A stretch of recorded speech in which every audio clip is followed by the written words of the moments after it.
బాల్య స్నేహాలు అరుదైన రత్నాల్లాంటివి. పరిశుద్ధంగా మర్చిపోలేని జ్ఞాపకాలు. ఇది మోక్ష మరియు కృతిక కథ. వీరు పాఠశాలలో అత్యుత్తమ స్నేహితులు అయ్యారు, కానీ విధి వీరిని వేరు చేసింది. 20 సంవత్సరాల తర్వాత వీరు మళ్ళీ కలుసుకున్నారు. అసలు ఎలా కలుసుకున్నారు అనేది ఈ కథ. పదండి మనం కథలోకి వెళ్దాం. రంగురంగుల డ్రాయింగ్స్, ఆట బొమ్మలతో నిండిన ప్రీ ప్రైమరీ క్లాస్ రూమ్. అందులో ఇద్దరు చిన్నారు. ఒకరి పేరు మోక్ష, ఇంకొకరు కృతిక. మోక్ష అంది, నేను డాక్టర్ని అవుతాను. కృతిక అంది, నేను నీ రోగిని అవుతాను. ఇద్దరు కలిసి ఆడుకుంటూ ఉన్నారు. ఇలా ఇద్దరు బెస్ట్ ఫ్రెండ్స్ అయ్యారు.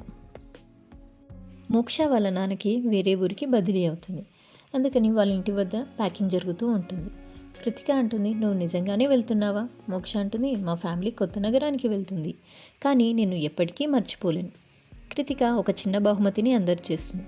ఇద్దరూ హద్దుకొని కన్నీళ్లు విడుస్తారు. జీవితం వారిని వేరుగా చేసిందేమో, కానీ మిత్రత్వం వారి గుండెల్లో నిలిచిపోయింది. మోక్ష యొక్క ప్రయాణం. మోక్ష చిన్నప్పటి నుంచే డాక్టర్ అవ్వాలని కలలు కనేది. మోక్ష తన డెస్క్ దగ్గర కూర్చొని పుస్తకాలు, నోట్స్ మధ్య టార్చ్ లైట్ పట్టుకొని రాత్రి చదువుతూ ఉంది. మోక్ష స్కూల్ అసెంబ్లీలో తన డాక్టర్ కళ గురించి ప్రసంగిస్తుంది. పిల్లలు శ్రద్ధగా వింటారు. తర్వాత హర్షధ్వనులు వినిపిస్తాయి. టీచర్ కూడా ప్రశంసిస్తారు. మోక్ష ప్రయాణం పుస్తకాలు మాత్రమే కాదు, కుటుంబ బాధ్యతలు తీసుకొని తన కళ కోసం కష్టపడింది. మోక్ష మెడికల్ కాలేజ్ లెటర్ అందుకుంటుంది. కుటుంబం ఉల్లాసంగా పక్కన నిలుస్తుంది. మెడికల్ కాలేజ్ ఆమెకు పరీక్షలు పెట్టింది, కానీ మోక్ష పట్టుదల ఆమెను ముందుకు నడిపించింది. ఒక హాస్పిటల్లోని రద్దీ గల వాతావరణం. మోక్ష తన చిన్ననాటి కలను నిజం చేసుకొని డాక్టర్గా మారింది. మోక్ష ఇప్పుడు డాక్టర్గా సంతోషంగా రోగులను చూస్తుంది. ఆమె తన డైరీలో దాచిన చిన్ననాటి ఫోటోను చూస్తుంది. మోక్ష తన ఆఫీస్లో ఒక పాత ఫోటోను చూసుకుంటూ చిరునవ్వుతో ఆలోచిస్తుంది. కృతిక, నువ్వు ఎక్కడున్నావో తెలీదే. కృతిక యొక్క ప్రయాణం. కృతిక ప్రయాణం అంత సులభం కాదు. తను ఒక కిటికీ పక్కన కూర్చొని పాటలు రాస్తూ ఉంది. తను అనుకుంటుంది, ఒకరోజు నా పాటలు అందరికీ వినిపిస్తాయి. ఒక కెఫేలో చిన్న ప్రదర్శన ఇస్తున్న కృతిక.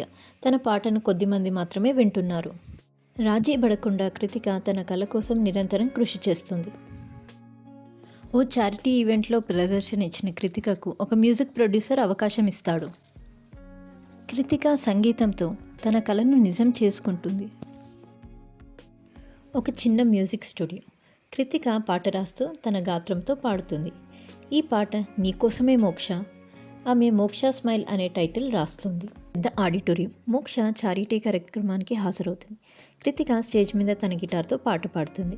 చిరునవ్వులు గుర్తు చేసిన పాట వారి మిత్రత్వం గుర్తు చేసింది. కార్యక్రమం వెనుక వైపు గదిలో ఇద్దరు హత్తుకుంటారు.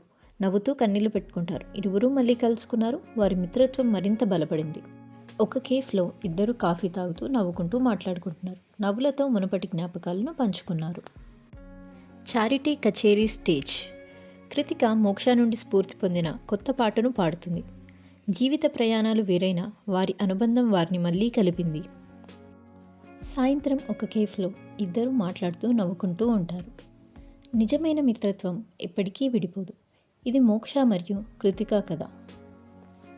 ఇలాంటి మరెన్నో కథలను చూడాలనుకుంటే please like, share and subscribe to Telugu మరపురాని కథలు. Thank you for watching.